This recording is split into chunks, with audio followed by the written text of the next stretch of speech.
السلام عليكم ورحمة الله تعالى وبركاته. ان شاء الله تكونوا في احسن حال باذن الله. جيتكم بهذا الفيديو اللي خفيف.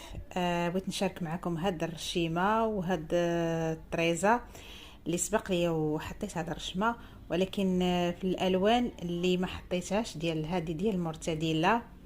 يعني الطريقه جات الالوان ديالها جو رائعين، وبغيت نشارك هاد الالوان معكم.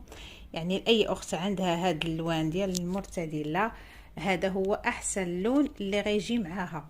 هادو هما اللوينات الرائعين اللي غيجيو مع هاد اللون، يعني باللوان ديالو بهجه حاجه طبيعيه. وديما اي اخت اللي بغات دير شي جلابيه تختار الالوان المناسبين. بحال دابا هاد اللون راه جا ما شاء الله، جا رائع.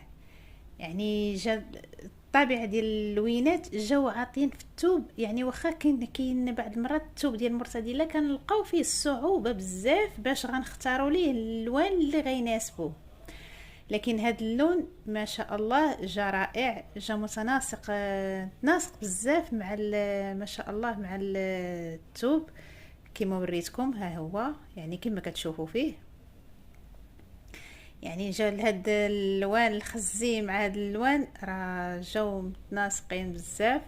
وان شاء الله اي اخت حيره في الالوان ما عارفاش الطريقه ديال الالوان، ها هما اللوينات اللي كتخدم في التويبات اللي فيها اللوينات اللي كتبغي الالوان. ها هما اللوينات اللي تختاريهم اختي وبالصحه والراحه. يعني اي اخت ما عارفاش تحط اللوينات، هادو هما اللوينات اللي يناسبوا مرتديله. يعني اللي كاين السيدات اللي كتخدم باللون على اللون، ولكن ملي كتخدمي الثوب فيه اللوينات وخصوصا في هذه الفتره ديال الصيف راه كيجي كيعطي رائع، وكيتناسب مع جميع الحاجات ديال الاحذيه او الحاجه اللي بغيتي تلبسيها كتناسب، خصوصا في الفتره ديال الصيف. وان شاء الله يكون جيتكم بهذا الفيديو خفيف ظريف، يكون ينال الاعجاب ديالكم.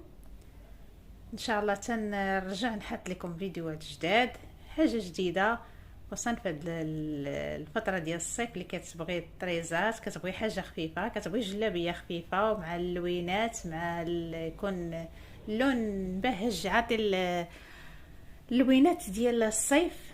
وان شاء الله ديروها الاخوات اللي تيحيروا في اللوان ها اللون. ونخليكم في امان الله، والسلام عليكم ورحمه الله تعالى وبركاته. الى الملتقى ان شاء الله.